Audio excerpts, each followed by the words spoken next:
नमस्कार मित्रांनो, मी डॉक्टर संतोष डोईफोडे, जिल्हा मराठी भाषा अधिकारी, जिल्हाधिकारी कार्यालय यवतमाळ आपले सहर्ष स्वागत करतो. आपण दरवर्षी शासनाच्या आदेशान्वये दिनांक 14 जानेवारी ते 28 जानेवारी दरम्यान मराठी भाषा संवर्धन पंधरवडा साजरा करत असतो. त्या निमित्ताने व ओमायक्रॉनच्या पार्श्वभूमीवर माननीय श्री अमोल येडगे, जिल्हाधिकारी यवतमाळ यांच्या निर्देशान्वये आपण 14 जानेवारी ते 28 जानेवारी दरम्यान रोज दुपारी 1 ते 2 वाजता विविध मराठी भाषेवरील तज्ज्ञ व लेखक मंडळींची व्याख्यानमाला वेबिनारद्वारे आयोजित केलेली आहे. आज या व्याख्यानमालेचा तिसरा दिवस आणि या व्याख्यानमालेत आज तिसरे पुष्प गुंफण्यासाठी आपल्या समवेत आहेत डॉक्टर रमाकांत काशीनाथ कोलते. कोलते सरांची ओळख सांगण्याची गरज नाही, ते सर्व परिचित आहेतच. प्राध्यापक डॉक्टर रमाकांत काशीनाथ कोलते हे अमरचंद महाविद्यालय येथून मराठी विभाग प्रमुख म्हणून सेवानिवृत्त झालेले आहेत. त्यांनी नलगे वैकुंठ, नळगंगेच्या तीरावरून, आनंदाचा झुला, पाठीवरून हात ठेवून यासारखे आणि जीवन संग्राम, मनाची अगुंती, गीताईची पुण्याई इत्यादी पुस्तके संपादित केलेली आहेत. तसेच साहित्य आणि संस्कृतीच्या अंगाने साहित्य संमेलनाचे आयोजनही त्यांनी केलेले आहे. ग्रंथ यात्रा यामध्ये ग्रंथ विक्री आणि प्रदर्शनी सोबतच सांस्कृतिक कार्यक्रम आयोजित केलेले आहेत. सध्या ते डॉक्टर व्ही कोलते संशोधन केंद्राचे संस्थापक अध्यक्ष आहेत. तसेच सावित्रीबाई फुले समाजसेवा महाविद्यालय यवतमाळच्या व्यवस्थापकीय समितीचे ते अध्यक्ष आहेत. मित्रांनो, मराठी भाषा संवर्धन पंधरवड्याच्या आजच्या तिसऱ्या दिवशी आजचा विषय आहे मराठी संत परंपरा. या विषयावर मी सरांना मार्गदर्शन करण्याची विनंती करतो, परंतु तत्पूर्वीच सर आपल्या आमच्या ऑफिसमध्ये आलेले आहेत. तर मी आमचे NIC चे प्रमुख देवते सर यांना त्यांचा सत्कार करण्याची विनंती करतो.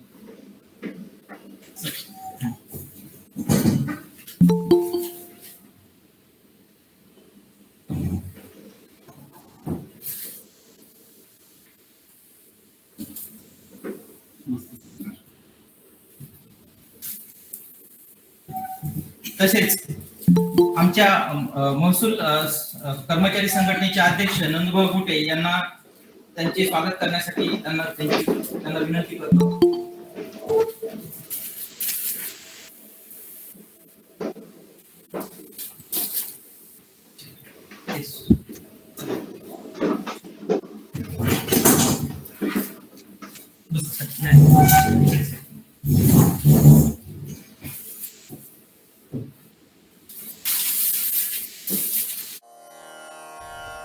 माझा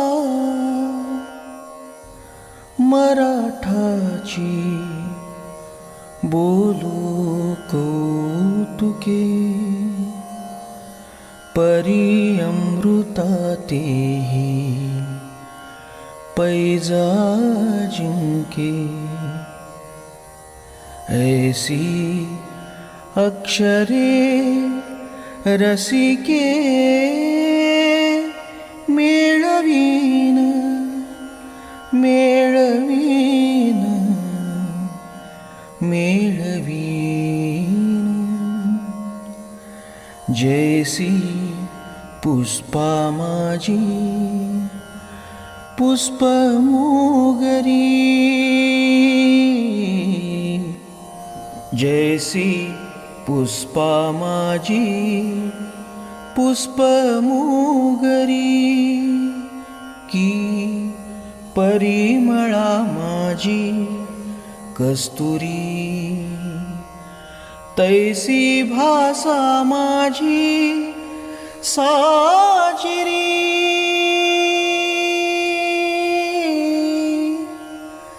मराठिया मराठिया मराठी.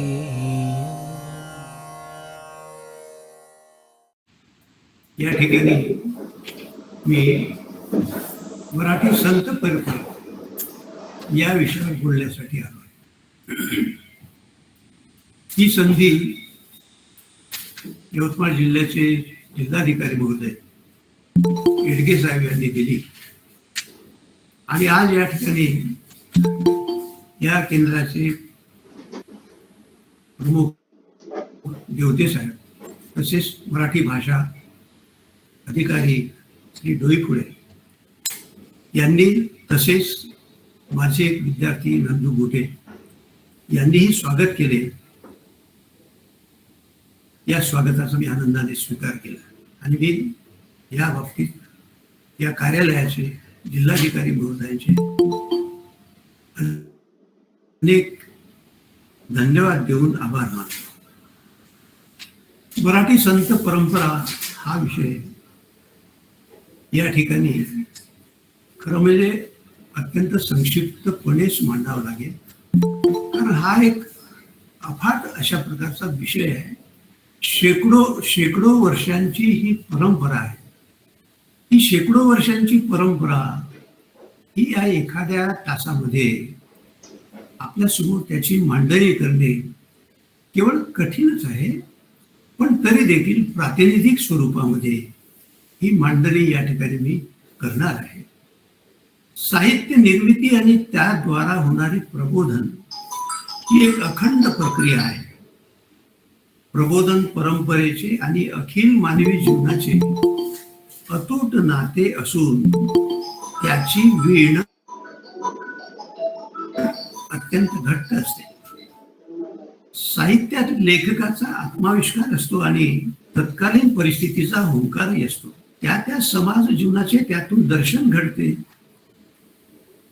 त्यालाच नव्हे तर सर्वांनाच या नात्या प्रकारे काळ प्रभावित करीत असतो. लेखक तर अधिकच संवेदनाक्षम असतात, त्यामुळे अवतीभोवतीच्या परिस्थितीचे प्रतिबिंब त्याच्या साहित्यात उमटत असतेच. त्या प्रतिबिंबात परिस्थितीचे दर्शन तर असतेच, पण ती कशी असावी याचे अभिप्रेत असे संसूचनही असते. चिंतन करता करता जनतेचे प्रबोधनही होत राहते. अशीच प्रबोधन परंपरा संतांच्या, मराठी संतांच्या साहित्यातून अखंडपणे आजतायत अव्याहतपणे सुरू आहे. संत साहित्य हे तत्कालीन भाषिक, सामाजिक, धार्मिक परिस्थितीला दिलेले एक उत्तरच म्हणावे लागेल. 11व्या-12व्या शतकात जन्मसिद्ध चातुर्वर्ण व्यवस्थेचे काटेकोर पालन होत होते. कर्मकांडाचे प्रस्थ मानले होते. यज्ञयाग, तीर्थयात्रा, व्रतवैकल्ये यांना ऊत आला होता. ज्ञान म्हणजे आत्मज्ञान हाच अर्थ तेव्हा रूढ होता. हे आत्मज्ञान वेद, श्रुती, स्मृती, पुराणे यासारख्या प्राचीन ग्रंथात संस्कृत भाषेच्या कधी कुलपात बंदिस्त होते. संस्कृत भाषा शिकवणे ही फक्त उच्चवर्णीयांची, म्हणजे उच्चवर्णीय ब्राह्मणांची निर्णय करीत होता. त्यामुळे समाजात ज्ञानाचा मुक्त संचार रोखला होता. ज्ञानाची कोंडी झाली होती. ज्ञान भांडाराच्या किल्ल्या फक्त पुरोहित वर्गाच्या हाती होत्या. परिणामी बहुजन समाज अज्ञानात, धर्मभोळेपणात खितपत पडला होता. समाजात जातीनिष्ठ, बुद्धिनिष्ठ, ज्ञाननिष्ठ अशा विविध स्तरावर कमालीची विषमता होती. अशा वेळी ज्ञानासाठी आसुसलेल्या जनतेला दिलासा देणारे वाङ्मय हवे होते. तेही त्यांना समजेल अशा बोध भाषेत हवे होते. तत्कालीन समाजाची बोली भाषेची गरज महानुभाव पंथ प्रवर्तक, संस्थापक चक्रधर स्वामी आणि वारकरी संत ज्ञानेश्वरादी यांनी लक्षात घेतले. त्यांनी मराठीचा पुरस्कार केला. महानुभाव यांनी मराठी भाषेला धर्मभाषेच्या सिंहासनावर बसवले. त्यांच्या पंथाचे आचार्य चक्रधर यांनी निरूपिलेली जीवोद्धारक सूत्रे संस्कृत भाषेत करण्याची नागदेवाचार्यांनी मनाई केली. नागदेवाचार्यांनी म्हटले, अरे यामुळे येणे माझी या सामान्य स्वामीचा परिवारू नागवेल की. संत ज्ञानेश्वरांनी देखील मराठीचा कैवार घेतला. मराठीविषयी त्यांनी गौरवोद्गार काढले. माझा मराठाची बोलू कौतुके, परी अमृतातेही पैजेशी जिंके, ऐसी अक्षरे रसिके वेळ घेणं, अशी पैजेशी भाषा वापरली. या संतांमुळे मराठी भाषेचे सारे ऐश्वर मोकळेपणाने प्रगटले. त्यामुळे तत्कालीन महाराष्ट्रात पहिले प्रबोधन भाषिक पातळीवर झाले. त्यामुळे विविध जाती जमातीतून अंतरीच्या उत्स्फूर्त उमाळ्याने मराठीत अभंग रचना होऊ लागली. पंडित म्हणवणारा संस्कृतचा अभिमानी वर्गही मराठीत रचना करण्यास सरसावला. महात्मा चक्रधर आणि संत ज्ञानेश्वर यांच्या भाषिक भूमिकेमुळे एक भाषिक क्रांतीच घडून आली. मराठी साहित्य निर्मितीने महाराष्ट्रात जणू स्वतःची अस्मिता लावली. मराठी भाषेतून गद्य आणि काव्य ग्रंथांच्या निर्मितीला 12व्या शतकात आरंभ झाला. या शतकात महानुभावी गद्य ग्रंथ, विवेक सिंधू आणि ज्ञानेश्वरी सारखे काव्य ग्रंथ निर्माण झाले. अर्थात मराठी संतांचे कार्य आणि त्यांचे साहित्य परस्परांच्या हातात हात धरूनच निर्माण झाले. त्यांच्या समाज हितेशी भूमिकेमुळे, दृष्टीमुळे सर्वसामान्य समाजाला मराठी भाषेतील ग्रंथांचा निश्चितच उपयोग झाला. महाराष्ट्रावर या संतांच्या ओवी अभंगांचा, त्यातील जीवन पोषक विचार तत्वांचा संस्कार होऊन जीवनाचे पोषण झाले. जनतेच्या विचारांना दिशा मिळाली, त्यांच्यातील परिवर्तनाला चालना मिळाली. काहीतरी करावया गावे ही जरी संतांच्या अभंगातील प्रेरणा होती, तरी संतांची दृष्टी व्यापक होती. आपल्या स्वतःबरोबरच लोकांच्याही जीवनाचा उद्धार व्हावा याची त्यांना कळकळ होती. म्हणूनच संत नामदेवांनी नाचू कीर्तनाचे रंगी, ज्ञानदीप लावू जगी असा निर्धार केला. जणू ती त्यांची प्रतिज्ञाच होती. अंधकारमय सामाजिक आध्यात्मिक संदर्भात गडद काळोख असलेल्या काळात लोक अज्ञानांधकारात खितपत पडलेले ज्ञानदीप लावू जगी हे ध्येय संत नामदेवांनी ठेवले. पण ते त्यांनी नुसते ठेवले नाही, तर त्यासाठी आयुष्य वेचले. अशाच ध्येयाने महानुभाव पंथ आणि वारकरी पंथातील संत भारावलेले असून त्यासाठी प्रत्यक्ष त्यांनी कार्य दोन्ही क्षेत्रात आणि वैचारिक क्षेत्रात मोठे योगदान दिले. श्री चक्रधर व संत नामदेव ज्ञानदेव या महापुरुषांच्या व्यक्तिमत्वाने, चारित्र्याने, तत्वविचाराने हा कालखंड प्रभावित झाला. स्थितिप्रिय समाजाला त्यांना वैचारिक धक्के देण्याचे कार्य केले. या संतांनी समाजाला विकृतीकडून संस्कृतीकडे नेले. ते संत साहित्याचे संचितच आहे. चक्रधर, ज्ञानेश्वर आणि नामदेव यांच्या कार्याचा प्रामुख्याने विचार करताना विशेषतः संत नामदेवांच्या झेंड्याखाली जमलेल्या 18 पगड जाती वर्णाच्या संतांनाही विसरता येत नाही. या सर्वांनी ही वारकरी संत परंपरा त्याचे कार्य केले.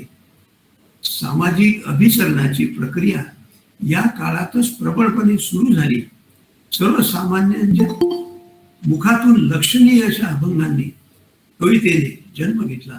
हा मराठी वाङ्मयाचा आरंभ काळ असूनही महाराष्ट्रात समाजाला नवी दिशा, प्रेरणा, बळ देणारे संत निर्माण झाले आणि जीवनाच्या उद्दिष्टासाठी त्यांनी उपयुक्त असे लोकभाषेतील वाङ्मय हे निर्माण केले. संतांच्या मालिकेत मानवा पंथाचे संस्थापक आणि प्रवर्तक चक्रधर स्वामी यांचा उल्लेख सामान्यपणे केला जात नाही. मला मात्र ते इष्ट वाटत नाही. वारकरी संत आणि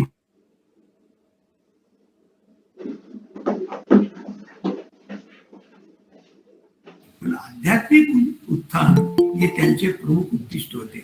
अर्थातच समाज हिताचाही त्यात दृष्टिकोन होता. म्हणूनच महानुभावी अनुयायी देखील ह्या अर्थाने संतच म्हणावे. म्हणूनच त्यांनी महात्मा चक्रधरांनी सांगितल्यानुसार मानवाच्या कल्याणासाठी संस्कृत भाषेतून वाङ्मय निर्मितीला प्राधान्य न देता मराठी भाषेचा कैवार घेतला.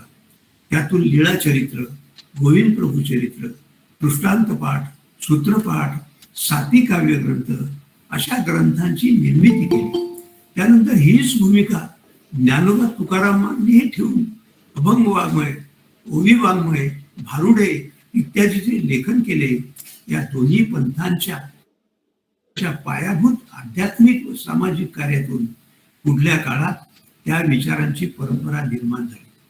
परंपरा म्हणजे चांगल्याचे व कल्याणाचे अनुसरण असा अर्थ घ्यायला हवा.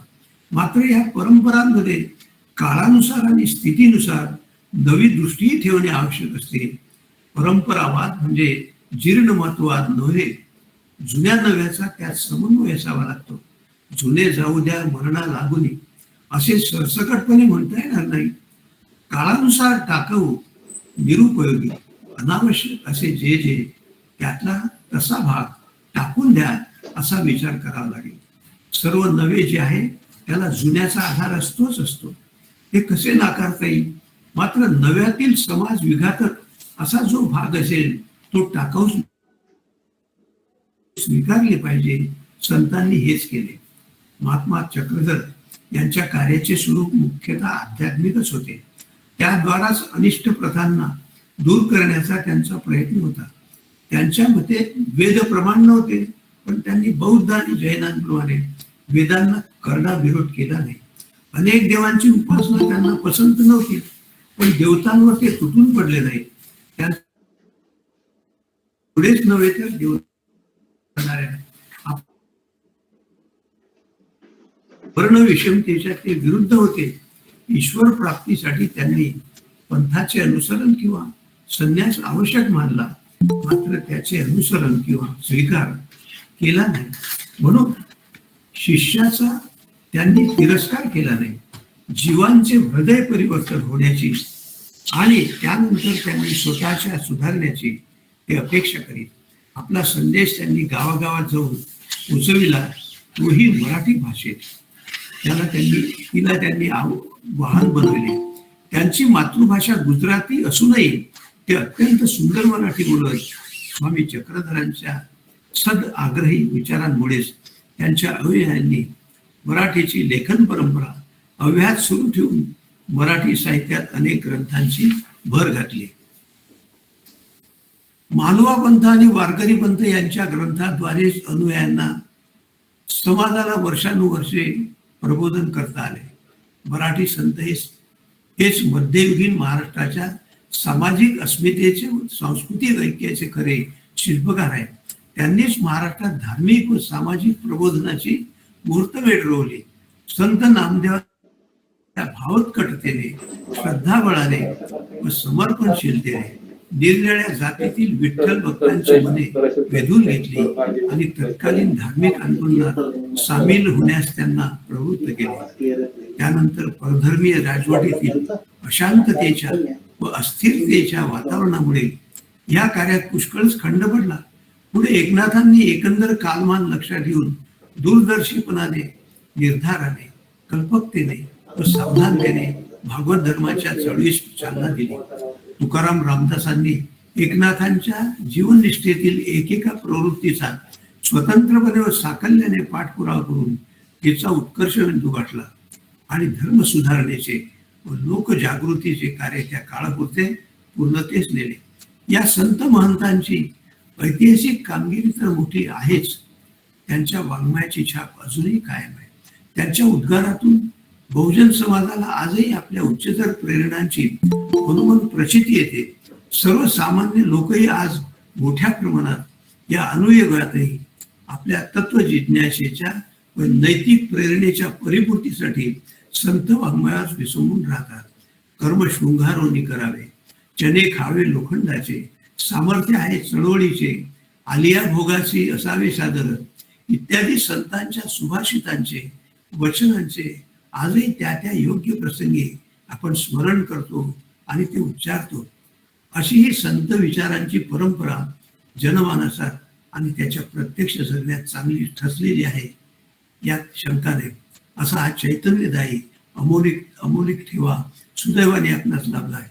संतांचे कार्य त्या त्या विशिष्ट कालखंडाच्या संदर्भात घडल्याने स्वाभाविकच त्या चिरंतनाबरोबरच तात्कालिकाचा अंशही निरुपवादपणे मिसळलेला असणार. मात्र परिस्थिती बदलली की त्यातील काही भाग तरी कालबाह्य झाल्यागिरी राहत नाही. सामाजिक जीवनात सतत परिवर्तन होत असते, नवे नवे प्रश्न उत्पन्न होत असतात.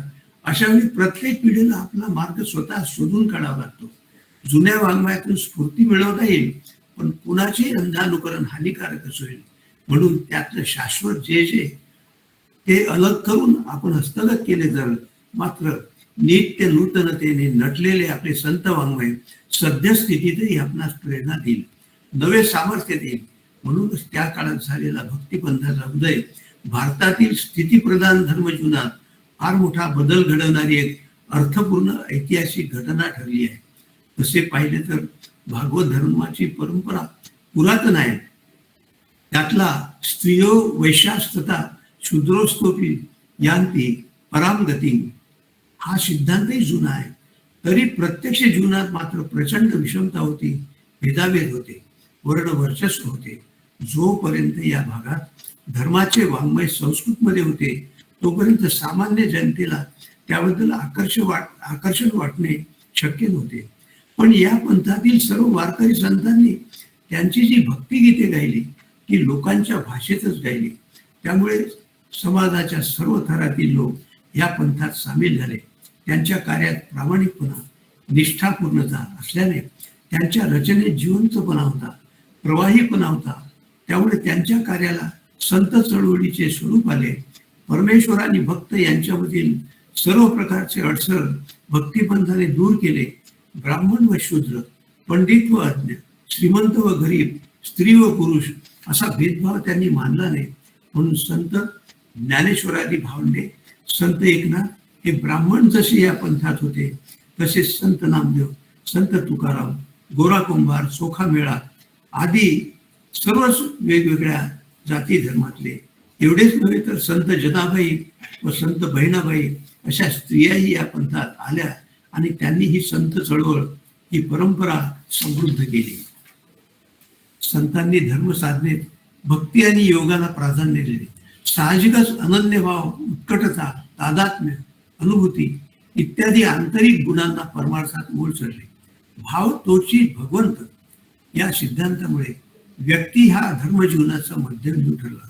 आत्मनिष्ठा हे सर्वोच्च मूल्य गणले गेले. त्यामुळे या क्षेत्रात नवा आशावाद व उत्साह उत्पन्न झाला. या प्रादेशिक भक्तिपंथांनी सामान्यतः एकेका लोकभाषेपुरतेच आपले कार्यक्षेत्र मर्यादित केले तरी त्यांची दृष्टी संकुचित नव्हती. हे विश्वची माझे घर, आमचा स्वदेश, भुवनत्रयामध्ये त्याचा वास, जग अवघे देव अशा विश्वबंधुत्वाच्या भावनेने ते कार्यप्रवृत्त झालेले होते. म्हणून तर संत नामदेवांसारखा भक्त शिरोमणी पंजाबपर्यंत जाऊन भक्ती धर्माचा मार्गाचा प्रचार आणि प्रसार करतो. एवढेच नाही तर त्यासाठी वर्षानुवर्षे तिथे कार्य करीत. मूळचा कानडा विठ्ठलू कर्नाटकू हा विठ्ठल कालांतराने मराठी झाला तरी देखील रंग विठ्ठल, पुरंदर विठ्ठल, विजय विठ्ठल हे कर्नाटकातील हरिदास त्याचे एकनिष्ठ भक्त राहिले. सर्व भगवत भक्तांचे कुळ एकच आहे अशी संत महंतांची धारणा होती. वैष्णव कुळाची थोरवी गाताना तुकारामांनी त्यात कबीर, दादू, प्रभात, प्रभूती, परप्रांतीय संतांचा आवर्जून उल्लेख केला आहे. कोणतीही घटना, एखादी चळवळ, एखादी परंपरा अगदी स्वयंभूपणे निर्माण होत नाही. त्याला काही एक पार्श्वभूमी असते. पूर्वीचा विशिष्ट कार्यकारण असतो. मानव पंथ आणि वारकरी पंथाच्या निर्मितीला नाथपंथीयांचा वारसा होता. याचे दाखले या पंथाच्या साहित्यातून दिसून येतात. चक्रधरांना गुरुस्थानी असलेले चांगदेवराव, गोविंद प्रभू व उधळीनाथ हे तिघेही नाथ सिद्ध होते. ज्ञानेश्वरांनी तर नाथपंथी विनम्र भावपूर्वक मानवा वाङ्मयात नाथपंथीय सिद्धांविषयी सहानुभूती दिसून येते. तर मुकुंदराज आणि ज्ञानेश्वर यांच्या साहित्यातूनही याच भावनेचा प्रत्यय येतो. मात्र गोरक्ष प्रणित श्रेष्ठ तत्वांचा विसर पडून नाथपंथ पंथात काही अपप्रवृत्ती शिरू लागल्या होत्या. वेळी अवेळी आपल्या अलौकिक शक्तीचे प्रदर्शन करणाऱ्या सिद्धांबद्दल समाजात दरारा एक प्रकारची भीती निर्माण झाली होती. त्यामुळे या पंथाविषयी लोकांना जोडीक वाटणे शक्य नव्हते. त्यातूनच या पंथाची अधोगती झाली. असे असले तरी प्राकृत भाषेचा अवलंब, कर्मकांडाचा निषेध, कृष्णभक्ती, योगविद्या, हरिहरैक्य दलितांविषयी कळवळा, या गोष्टींचा उपक्रम महाराष्ट्रात प्रथम नाथपंथाने केला. हे लक्षात घेतले पाहिजे. हीच तत्वे बहुतांशपणे स्वीकारून त्याला समाज कल्याणाच्या कळकळीने आवश्यक ते नवे वळण देऊन, नवे रूप देऊन प्रथम मानवा पंथ आणि त्याच्या मागोमाग वारकरी पंथ हे निर्माण झाले. पंथातील लहान मोठ्या सर्व साधकांनी, अनुयायांनी, महंतांनी परस्परांची बंधुभावाने वागले पाहिजे. एकाच परमेश्वराचे आपण उपासक आहोत याची जाणीव ठेवून केवळ स्वतःपुरते न पाहता सहसाधकांची काळजी घेतली पाहिजे, यासाठी त्यांचा आग्रह असेल. त्यांच्या विचार प्रणालीत अहिंसाला फार मोठे स्थान होते, पण त्यापेक्षाही अभेद भावाचा, विकल्प शून्यतेचा त्यांचा उपदेश सामाजिक दृष्ट्या अधिक महत्वाचा आहे. सर्वाभूती समभाव एवढेच नव्हे तर अखिल जीव मात्राविषयी निश्चित निरतिशय प्रेम हा चक्रधरांच्या जीवनाचा स्थायी भाव होता. माणसात फरक करण्याची कल्पनाच त्यांना कधी शिवली नाही. याच विचारांच्या तत्वांचा संस्कार त्यांनी स्वतःच्या आचरणातून अनुयायांवर, भक्तांवर केला आणि त्यांनी महाराष्ट्राच्या एका मोठ्या प्रदेशात तसेच आंध्रच्या काही भागात जे पर्यटन केले त्या ठिकाणी त्याचा प्रसार केला. त्यांचा हा पंथ चक्रधरांच्या प्रयाणानंतरही मोठ्या प्रमाणात वाढला. तो इतका की काश्मीर, पंजाब, अफगाणिस्तान पर्यंतही या पंथाचा प्रसार झाला. तरी देखील महाराष्ट्रात या पंथाला विशेष लोकप्रियता मिळाली नाही, कारण विजनवास, तप, कायक्लेश, संकुचित सांप्रदायिका, गुप्त सांकेतिक लिपीचा वापर यामुळे बहुजन समाज या पंथापासून दूर राहिला. अर्थात पाहिजे त्या प्रमाणात समरस होऊ शकला नाही.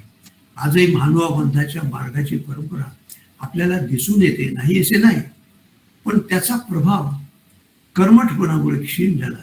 असे असले तरी मराठी साहित्य आणि मराठी संस्कृती यांच्या अभिवृद्धीला चक्रधरांचे व्यक्तिमत्व, भाषा, तत्वज्ञान आणि संप्रदाय यांचा फार मोठा उपयोग झाला, यात शंका नाही. मराठी भाषेच्या नगरीत ब्रह्मविद्येचा सुकाळ करून सोडावा अशी संत ज्ञानेश्वरांची मनीषा होती.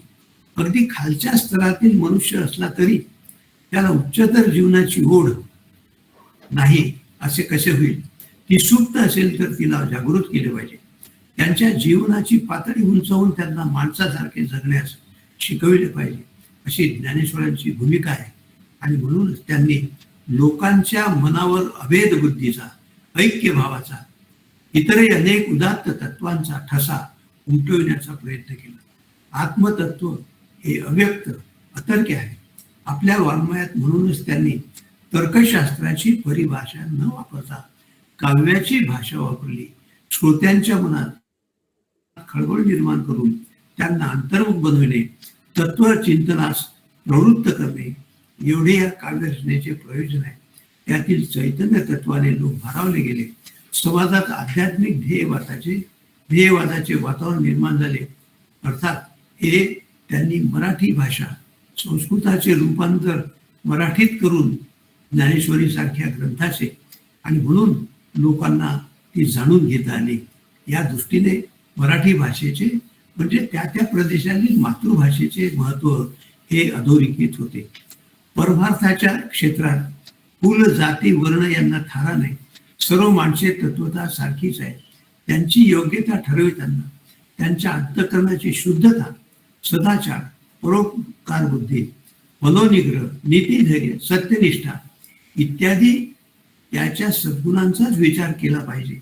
असूया, द्वेष, वैमनस्य, आसक्ती, मोह इत्यादी दुर्गुणांचे दुष्परिणाम सर्वांना भोगावेच लागतात. म्हणून ज्ञानेश्वरांनीच नव्हे तर सर्व संतांनी सर्वसामान्य लोकांच्या आचार विचारातील जे जे भ्रामक, कल्याण करणाऱ्या समजुती, विचार खणून काढण्याचा प्रयत्न केला.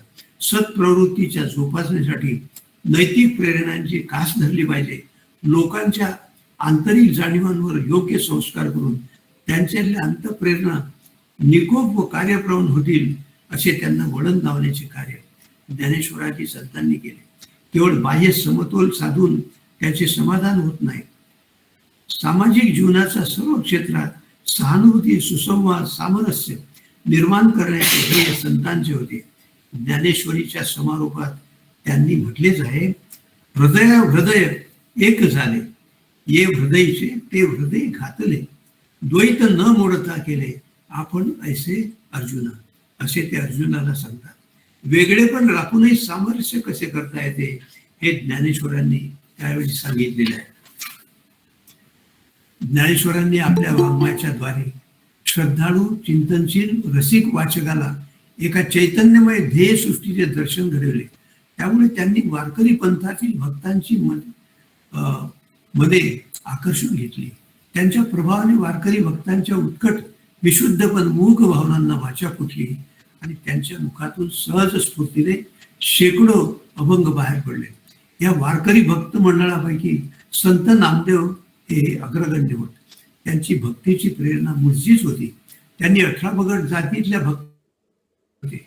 ज्ञानेश्वर नामदेवांच्या संतत्वाचा त्यांच्यावर प्रभाव पडला. संत नामदेवांची भक्तीची प्रेरणा मूळचीच होती.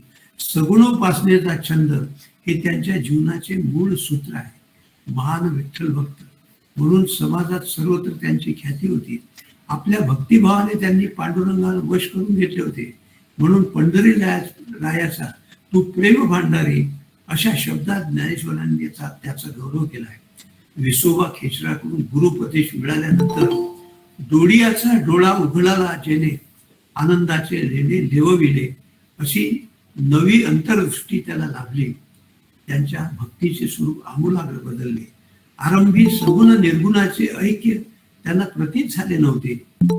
विसोबा खेचरामुळे ते लाभले आणि त्यांच्यात परिवर्तन होऊन ते उच्च पातळीवर जाऊन पोचले. भक्ती म्हणजे आत्मविकासाची पवित्र साधन आहे. जसा ज्याचा भाव तसा त्याचा देव. एका देवाला नमस तर दुसऱ्या देवापाशी याचना अशा बाजारीचा ज्ञानेश्वर नामदेवांनी कडाडून विरोध केला. त्यांनी हरिहरांचे ऐक्य प्रतिपादून एकेश्वरवादाला पुरस्कार केला.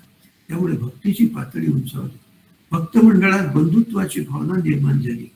पांडुरंग हा सर्वज्ञ सर्व समर्थ तर आहेच, पण त्यापेक्षाही तो करुणासागर भक्तवत्सल अनाथनाथ व दीनदयाळ आहे. नामा म्हणे आम्हा अनाथा लागुनी निडारले नयनी वाट पाहे. असा तो भक्ताचीच वाट पाहतो. तो भावाचा भुकेला आहे. भक्त हे त्याचे सेवक खरे, पण निष्ठावंत भक्तांचा तो अंकित आहे. भक्ती संप्रदायात देवापेक्षा भक्ताचेच महत्व अधिक आहे. चोखा मिळायला देवळात देव प्रवेश देत नाही आणि हरिकीर्तनाच्या रंग त्याला लुटायचा आहे. मग वाळवंटातच कीर्तन उभे राहते व पांडुरंगात मंदिराबाहेर येऊन भक्ता स्वामी डोलू लागतात. सुंबाचा करदोडा रक्त्याची लंगोटी नामा वाळवंटी कथा करी. ब्रह्माधिक देव येऊनी पाहती आनंदे गर्जती जय जयकार. भक्तांचे सामर्थ्य कुठल्याही बाह्य शक्तीवर अवलंबून नसून ते त्याच्या अनन्य भक्तीवर अवलंबून आहे. त्याचा निर्धारच असा असतो की देव जावो अथवा राहो पांडुरंगी दृढ भावो. या निर्धारातच त्यांच्या साधनेची सफलता आहे. त्यासाठी त्यांनी स्मरणाला प्राधान्य आणि महत्व दिले. नामदेवांनी मराठी साहित्यात एक नवीन परंपरा सुरू केली. आपल्या भाव कल्लोळात तो स्वतः आधी रंगतो, मग श्रोत्यांना रंगवितो. त्याच्या काव्यात कृत्रिमता नाही, त्यात आत्मनिष्ठा असली तरी वैयक्तिकता नाही. त्यातील अनुभूती ही जितकी त्याची स्वतःची आहे तशीच ती इतर समानधर्मी साधकांची आहे. म्हणूनच तर ते अनेक भक्तजनांच्या वारकरी संप्रदायाच्या झेंड्याखाली आणू शकले.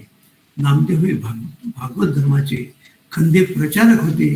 वारकरी कीर्तन संस्थेचे ते आद्य प्रवर्तक होते. नाचू कीर्तनाचे रंगी ज्ञानदीप लावू जगी अशी त्यांची प्रतिज्ञा होती. त्यामुळे भक्तांच्या मेळाव्यात उत्साहाचे वातावरण निर्माण झाले. नाम संकीर्तन, हरिकथा आणि सत्संग ही वारकरी पंथाच्या साधनेचे प्रमुख अंगे त्यांनी सांगितली. आम्हा कीर्तन कुळवाडी आणि नाही उद्यम जोडी. वदनी तुझे मंगल नाम, हृदय तुझे अखंडित प्रेम अशी त्यांची धारणा होती. येथे उच्च नीच भाव नसल्याने बहुतेक जातीतून लहान मोठे संत उदयास आले. त्यांच्या मनात उच्चतर जीवनाची आकांक्षा निर्माण झाली. पंढरपूरच्या पांडुरंगाचे श्रद्धास्थान झाले. त्यामुळे पंढरपूर हे महाराष्ट्राचे सांस्कृतिक केंद्र बनले. शेकडो वर्षापासूनच्या संतांच्या कार्यामुळे आणि अखंडित परंपरा जिवंत राहिल्याने ते आजही महत्वाचे असे सांस्कृतिक केंद्र आहे. संत नामदेवांनी महाराष्ट्रात हे कार्य केलेच, पण त्यांनी ज्ञानेश्वरांच्या समाधीनंतर उत्तरेकडील निरनिराळ्या प्रदेशात संचार करून ते पंजाबात राहिले. तेथेही त्यांनी भागवत धर्माची पताका फडकवली, विठ्ठल भक्तीचा प्रचार केला. आजही संत नामदेवांनी घालून दिलेली विठ्ठल भक्तीची परंपरा पंजाबात सुरू आहे. गुजरात, राजस्थान, माळवा, संयुक्त प्रांत या प्रदेशात त्यांचा अनुयायी वर्ग आढळतो आहे. कबीर, शेख फरीद, रोहिदास, नानक इत्यादी संतांनी त्यांचा आदरपूर्वक उल्लेख केला आहे. संत नामदेवांची 61 पदे शिखांच्या ग्रंथ साहेबात आहे. तशीच ती या संतांची काही पदे त्यात आहेत. संत चळवळीची प्रभावी होती. उत्तर भारतात ती रुजविण्याचे कार्य संत नामदेवांनी केले. त्यातून महाराष्ट्र आणि उत्तरेकडील अनेक प्रांतात ही भक्ती परंपरा निर्माण होऊन ती आज सांगायची समाज प्रबोधनाची ही लाट निधनानंतर इसवी सन 1350च्या सुमारास ओसरली. एकंदर सामाजिक जीवनाला या काळी अवकळ आली होती. म्हणजे नामदेवांच्या निधनानंतर 1350 नंतर सामाजिक जीवनाला या काळी अवकळ आली होती. मुसलमानी राजवट होती. फकीर व अवलियांचे प्रश्न वाढत होते. पिरांचा सुळसुळाट झाला होता. बहामणी राज्याचे तट पडून त्याची 5 शकली पडली होती. चुरस वाढली होती. त्यातील झगडा तीव्रतर झाला होता. त्यावेळी मराठा सरदारांना व जहागीरदारांना डोके वर काढण्यास संधी लाभली. सत्ता, पराक्रम, मुत्सद्दीपणा या गोष्टींकडे त्यांची ओढ निर्माण झाली. त्यांच्या महत्वाकांक्षा वाढल्या. त्यांचे पडसाद धार्मिक व वाङ्मयीन प्रांतात उमटल्याशिवाय कसे राहतील. त्यावेळी ज्ञानदेव नामदेवांच्या भागवत पंथाने पुनरुज्जीवन झाला. तो नव्याने जिवंत करण्याचे मोलाचे कार्य संत नाथांनी केले. त्यांचे गुरु जनार्दन दत्त संप्रदायातील साक्षात्कारी संत होते. ते ज्ञानेश्वरी व अमृतानुभव या ग्रंथावर नेहमी निरूपण करीत. त्यामुळे नाथांच्या मनात कोणत्याही एका परंपरेचा अभिनिवेश निर्माण झाला नाही. त्यांनी सर्वच बाबतीत समन्वयाचे धरून स्वीकारले. संघर्षापेक्षा सामोपचाराकडे त्यांचा कल होता. मनुष्याच्या सद्भावनेवर त्यांचा विश्वास होता. आपला समाज परंपरा प्रिय व रूढीग्रस्त आहे. झटपट बदल त्याच्या पचनी पडत नाही. म्हणून त्यांनी त्यासाठी प्रयत्नातील सातत्य व सुधारणा यांचा मेळ घालण्याचा आटोकाट प्रयत्न केला. म्हणून समाजाच्या सर्व थरातील लोकांची जाणीव संपादन केली व त्यांच्या मनावर भागवताचे एकादश स्कंदावरील टीका, संपूर्ण रामचरित्र गायले, रुक्मिणी स्वयंवर सारखे आख्यान काव्य असले, अभंगपदे, भारुडे, गवळणी लिहिल्या. एकनाथांनी त्यांच्या या वाङ्मयातून ज्ञानेश्वरादी संतांप्रमाणे सर्वाभूती भगवतभाव, जनी जनार्दन विश्वी विश्वंभर भूती भगवंत या भागवत धर्माचे आद्य तत्वाचा पुरस्कार करून प्रसार केला. आत्महित आणि अहिक उन्नती व सामाजिक कर्तव्यबुद्धी याला विरोध मांडण्याचे कारण नाही. उलट निष्ठुरता, निर्भयता, त्याग, धैर्य, अनासक्त वृत्ती इत्यादी जे दैवी गुण आत्मकल्याणाला आवश्यक आहेत ते सामाजिक प्रगतीला खचितच उपकारक ठरतात. ही तत्वे अज्ञानामुळे समाजात विस्कळीत झाली असतील तर नाथांसारखे तत्ववेते त्या तत्वांना एकत्र गुंततात. त्यांनी आपल्या ग्रंथातून, निरूपणातून या तत्वांचे बोल सांगून निरूपणातून समतेचा, बंधुभावाचा हिरिरीने पाठपुरावा केला. शिवाय त्यांनी मराठी वाङ्मयात अनेक नवीन प्रवाह अनुसरले. पुढील शतकातील अनेक साहित्यिकांनी त्यांच्यापासून स्फूर्ती घेतली आणि लेखन परंपरा, प्रबोधन परंपरा समृद्धीला मोठा हातभार लावला. हा काळ साहित्य व मौलिक ग्रंथ संपदेचा उत्कर्ष काल होय. अशा प्रकारे काळात महाराष्ट्राच्या प्रादेशिक अस्मितेला भाषा व साहित्य याचे अधिष्ठान मिळाले. याच अधिष्ठानावर संत तुकोबा आणि संत रामदास, समर्थ रामदास यांचेही वाङ्मय आणि जीवन कार्य घडले. तुकारामांनी आपल्या अभंग वाङ्मयात आपले सारे सुभ्रदगत ओतले आहे. दिल्या देहाचे सार्थक करी, आनंदे भरीन तिन्ही लोकात साऱ्या विश्वातच आनंद भरण्याचा स्वतःच्या मनाशी त्यांनी पक्का करारच केला होता. जो अचानक आणि अनेक आपत्ती आयुष्याच्या आरंभीच्या काळात ओढायला मिळेल ते वैतागले होते, पण तेवढ्याच काळ होते. त्यानंतर मात्र त्यांनी तात्कालिक परिस्थितीबद्दल कधी औदासीन्य पत्करले नाही. सभोवतालच्या अनिष्ट प्रवृत्ती आणि घोर अंधश्रद्धा, डोंगीपणा इत्यादींबाबत त्यांनी जळजळीत प्रतिक्रिया अभंगातून व्यक्त केल्या. कुठलेही बाह्य दडपण न जुमाडणारी शुद्ध निकोपच आणि सुदृढ अशी त्यांची आत्मनिष्ठा हे त्यांच्या परमार्थ साधनेचे व साहित्याचे बलस्थान आहे. सत्य असत्याशी मन केले वाही, मानिले नाही बहुमता, अशी त्यांची आत्मपर्धा होती. पण मनातही अनेक छेद देणारी द्वंद्वे असतातच. त्याचे स्वरूप स्थिर आणि एकरूप नसते, म्हणून व्यक्तीने चित्तशुद्धीसाठी सतत प्रयत्न केले पाहिजे. तुका म्हणे मना पाहिजे अंकुश, नित्य नवा दिस जागृतीचा, याची त्यांना जाणीव होती. ते स्वभावता अंतर्मुख प्रवृत्तीचे होते. सद्विचारांच्या साधनेतून त्यांनी आपले व्यक्तित्व कमावले. विवेकासहित वैराग्याचे बळ धगधगितो ज्वाळ अग्नी जैसा. म्हणूनच ते रात्रंदिवस आम्हा युद्धाचा प्रसंग असे म्हणतात. सभोवतालच्या जीर्ण परंपरा, रूढीवाद, भ्रामक कल्पना यावर ते तुटून पडतात. ही त्यांची चीड, त्यांचा संताप पुन्हा विशिष्ट व्यक्तिविरुद्ध नव्हता. मानवतेवर आघात करणाऱ्या माणसांना पशु बनविणाऱ्या वृत्तीचा त्यांना तिटकारा होता.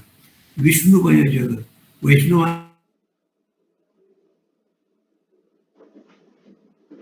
श्रद्धा होती. त्यासाठीच त्यांनी आपली वाणी खर्च केली. व्यक्ती हा समाजाचा मूलभूत घटक आहे, म्हणून सामाजिक संस्था बदलण्याऐवजी घडून आणण्याचे मराठी संतांनी, तुकारामांनी धोरण स्वीकारले. कोणताही मार्ग पत्करला तरी चिंता नाही, मात्र प्रयत्नांच्या पराकाष्ठेने यश संपादन केले पाहिजे, आयुष्य सार्थकी लावले पाहिजे. हा विचार त्यांनी अभंगातून प्रकर्षाने मांडला. व्यक्ती प्रेरणा विशुद्ध राहावी, सामाजिक स्थैर्याला ती पोषक व्हावी, आणि म्हणून त्यांनी शाश्वत नीती तत्वांचा हिरिरीने पुरस्कार करून समाजकंटकांचे मायावी स्वरूप उघड करून त्यापासून सावध राहण्यास शिकवले. सभोवतालच्या लोकजीवनाचे प्रत्यक्ष अनुभवलेले अनुभव अभंगामधून लोकजीवनातीलच उपमा दृष्टांतातून साकारले. त्यामुळे ते समाजाच्या अंतःकरणावर विशेष प्रभाव पाठवू शकले. एवढा की आजही तुकारामांची वाणी महाराष्ट्रावर गावोगावातील लोकांच्या मुखातून सहजपणे बाहेर येते. एवढेच नव्हे तर अनेक लेखक साहित्यिकांच्या वाङ्मयातूनही आणि आजच्या कीर्तनकारांच्या कीर्तनातून देखील आपल्याला त्यांची वचने ही आपल्याला ऐकायला मिळतात. ज्ञानेश्वर तुकारामादी संतांनी भागवत धर्माचा प्रसार केला. समर्थ रामदासांचे स्थान महाराष्ट्राच्या इतिहासातील स्वतंत्र वेगळे स्थान आहे. त्यांनी महाराष्ट्र धर्म जवळ पाहता वेगवेगळे दिसले तरी त्यामध्ये मूलगामी फरक नाही, उलट ते परस्परांना पूरक आहे. आत्मप्राप्ती, कर्मसिद्धांत, अद्वैतवाद, भक्तिपंथाची सुगमता व श्रेष्ठता या सर्व गोष्टींवर दोन्ही संप्रदायांची सारखी श्रद्धा आहे.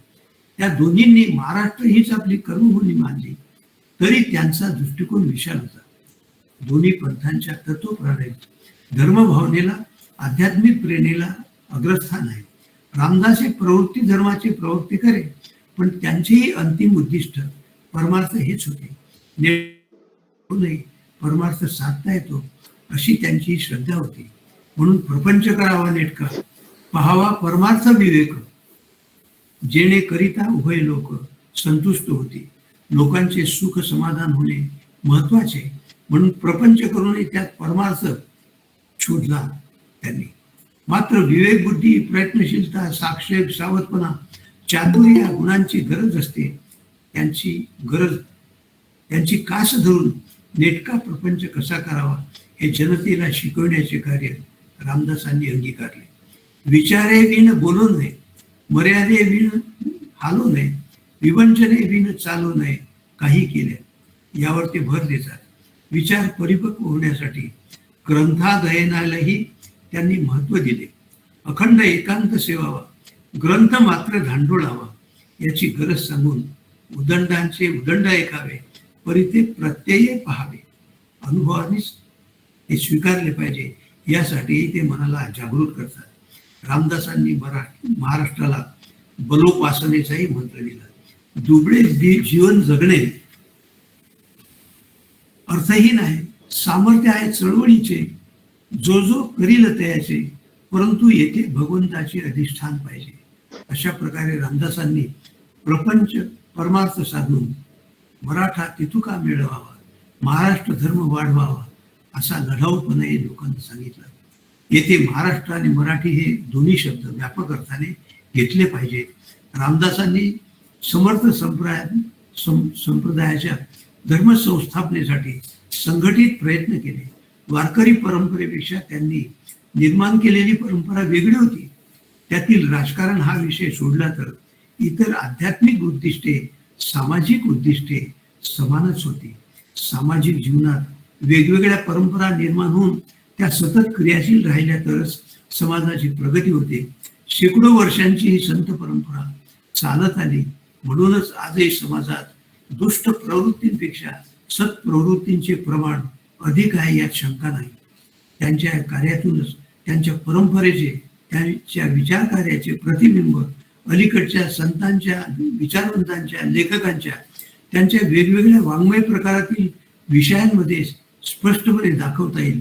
तो स्वतंत्र अभ्यासाचा, संशोधनाचा विषय आहे. अनेकांनी त्याचा धांडोळा संशोधन केलेही आहेच.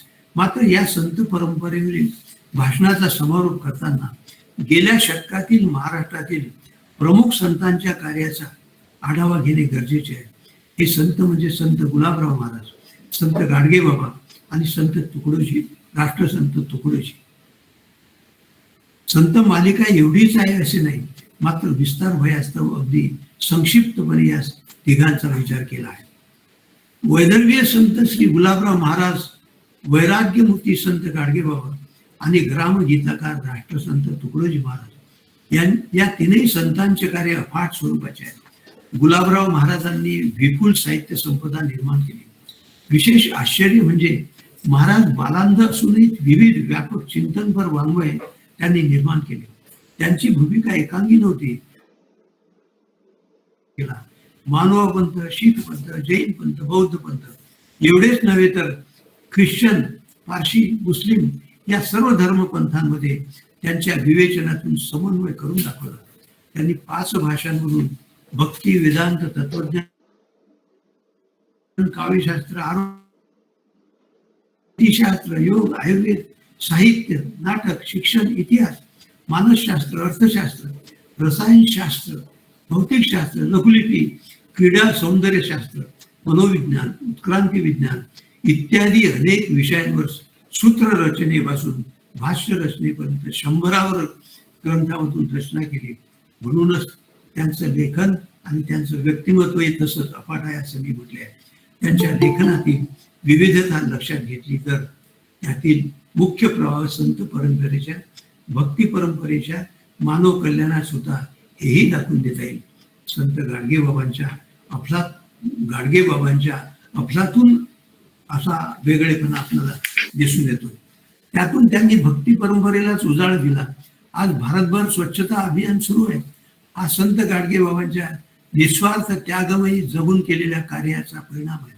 त्यांच्या विचार कार्याची परंपरा अशी घट्टपणे समाजात रुजली आहे.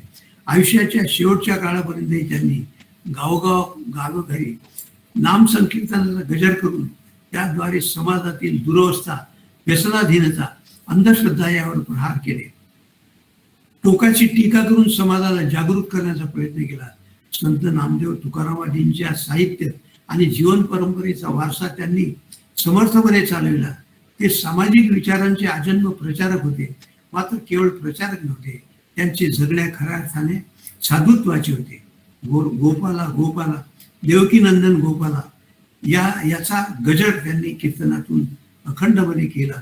मानवतेच्या धर्माचा त्यांनी कळकळीने केलेला उपदेश यामुळे त्यांच्या व्यक्तिमत्वाचा प्रवास लौकिकाकडून अलौकिकाकडे झाला. त्यांचा मानवतेचा धर्म लक्षणीय आहे. त्यांनी सांगितले, भुके लेल्याले अन्न, ताने लेल्याले पाणी, उघड्या नागडेले वस्त्र, बेघराले आसरा, रोजगार, दुःखी झालेली हिंमत, गरीब मुलाले शिक्षण, गरीब तरुण तरुणीचे लग्न, अंधपंगू रोगेले औषध, मुक्या प्राण्याले अभय. हेच यालाच देवपूजा म्हणायला पाहिजे आणि हाच खरा रोकडा धर्म आहे. हे आपल्या बोली भाषेतून, लोकभाषेतून सांगताना त्यांनी वारकरी परंपरेशी वचन कीर्तनातून सांगितली आणि ज्ञान भक्ती परंपरा पुढे चालवली. राष्ट्रसंत तुकडोजींचे जीवन कार्य असेच अलौकिक. मामाच्या गावी भारती व साधूकडून भजन गायन वादनाचे धडे घेतले. यावलीच्या हलवती महाराजांकडून खंजिरी वादन शिकले. वरखेडच्या आडकुळी महाराजांचा सत्संग लाभला. त्यातून त्यांच्या व्यक्तिमत्वाचा विकास होत गेला. त्यांच्या तोंडी सदैव तुका म्हणे असे अभंगातील पालुवत ऐकून आडकोजी महाराजांनी त्याला तुका म्हणे काय म्हणतं, तुकड्या म्हणे असं म्हणत जाय की. या उद्गारातून तुकडोजीला गीत रचनेची प्रेरणा मिळाली. अर्थात त्याच्या विकासाला आध्यात्मिक पार्श्वभूमी होती. त्यांनी चंद्रपूर, ताडोबा, सोमनाथ भागात जाऊन साधना केली. तिथे आदिवासींचे हाल अपेष्टा होणारे जीवन पाहिले. ते अंतर्मुख झाले. त्यांनी प्रबोधन करता अनेक संतांच्या भेटी गाठी घेतल्या. समाजाचे निरीक्षण केले. 1936 मध्ये महात्मा गांधींच्या सेवाग्राम येथे वास्तव्य केले. तिथे अनेक राष्ट्रीय नेत्यांची ओळख झाली. स्वातंत्र्य संग्रामात सहभागी झाले. यातून पुढे त्यांच्या विचारांमध्ये आणि साहित्यामध्ये अध्यात्म आणि समाज प्रबोधन या दोन्ही प्रवाहांचा अपूर्व संगम झाला. राष्ट्रसंत हे बिरुद त्यांना त्यांचे कार्य पाहून राष्ट्रपती राजेंद्र प्रसाद यांनी दिले. ते राष्ट्रसंत होतेच, पण सर्वसामान्य माणसांसाठी त्यांनी देव आणि देवाची भक्ती मानली. भक्ती या प्रक्रियेत त्यांनी ईश्वराचे ध्यान, भजन, मनन, चिंतन सांगितले असून दैनिक आचरण सात्विक असावे, निर्मळ व प्रेमळ बोलावे, सत्याची कास धरावी, परोपकार आणि सेवा या सदाचरणाचा समावेश केला. यांच्या संस्कारासाठी त्यांनी अनेक भजने देशभर अत्यंत कळकळीने गायलीच. याशिवाय त्यांनी सर्वसामान्यांच्या देशातील ग्रामजीवनाच्या उन्नतीसाठी ग्रामगीता लिहिली. त्यांच्या आजवर लक्षावधी प्रति गावोगावी लोकांनी घेतल्या. परंपरा समृद्धीचा मोठा वारसा त्यांनी चालविला. एवढेच नाही तर हा वारसा त्यांनी नव्या पद्धतीने निर्माण केला. अशा प्रकारे ही मुख्यतः महाराष्ट्रातील मराठी संतांची परंपरा ही संक्षिप्तपणे थोडक्यात मांडण्याचा या ठिकाणी मी प्रयत्न केला. या पलीकडे जाऊन आणखी सविस्तरपणे मांडण्यासाठी खरं म्हणजे अवधी नसल्याने याच ठिकाणी मी थांबतो आणि पुनश्च एकदा या मराठी भाषा संवर्धन पंधरवड्यानिमित्त मला जी या ठिकाणी संधी प्राप्त झाली त्याबद्दल मी सर्वांचे आभार मानतो आणि थांबतो. धन्यवाद. मित्रांनो, पाश्चात्य जगामध्ये समाज प्रबोधन हे विचारवंतांनी केले, परंतु भारतात समाज प्रबोधनाचे जे महत्वाचं कार्य आहे ते संतांनी केले असे मला वाटतंय. सर्व ईश्वराची लेकरे आहेत, सर्व समान आहेत. देवाला प्राप्त करण्यासाठी मध्यस्थाची गरज नाही व सामाजिक नैतिकताबद्दल जनजागृती करण्यासाठी त्यांनी आपल्या ओव्या, श्लोक, अभंग, दोहे, भावगीते इत्यादी मधून आर्जव केले. तत्कालीन संस्कृत भाषा हे अध्यात्माचे बंद द्वार बदलून त्यांनी सर्वसामान्यांच्या भाषेत अध्यात्माचे द्वार सताड उघडे केले. देव दगडात नाही तर माणसात राहतो हे संतांनी सांगितले. लीळा चरित्र, भावार्थ दीपिका, तुकारामांच्या गाथा इत्यादी मधून संतांनी समाज प्रबोधन व नैतिक प्रबोधन तर केलेच, परंतु समता, बंधुता, समानता, एकता इत्यादी आधुनिक तत्वावरील आधारित सामाजिक चळवळही त्यांनी उभी केली. कदाचित त्यांनी 18 प्रगत जातींना एकत्रित केले व सामाजिक एकात्मता तयार केली. कदाचित महाराष्ट्र हे एक पुरोगामी राज्य होण्यामागे संत परंपराच कारणीभूत आहे असं म्हणायला हरकत नाही. आज कोलते सरांनी जे आपल्याला मार्गदर्शन केले त्याबद्दल मी त्यांची जिल्हाधिकारी कार्यालयातर्फे मनापासून आभार मानतो. मित्रांनो, मराठी भाषा संवर्धन पंधरवड्याचा आज 3रा दिवस होता. उद्या 4था दिवस व्याख्यानमालेतील 4था दिवस असेल आणि या दिवशी 17 जानेवारी रोजी मराठी भाषेची महती या विषयावर प्राध्यापक किशोर गुटले सर आपल्याला मार्गदर्शन करतील. सर्व ऑनलाईन द्वारे जॉईन झालेल्या श्रोत्यांचे मी मनपूर्वक आभार मानतो. आणि मित्रांनो, भेटूया उद्या ह्याच वेळेत पण नवीन विषयासह. धन्यवाद. माझा मराठाची बोलू कौतुके, परी अमृता तेही पैजा जिंके. ऐसी अक्षरे रसिके मेळवीन मेळवीन मेळवीन. जैसी पुष्पा माझी पुष्पमोगरी,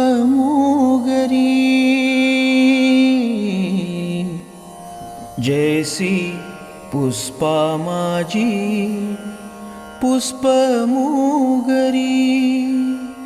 की परिमळा माझी कस्तुरी. तैसी भाषा माझी साजिरी,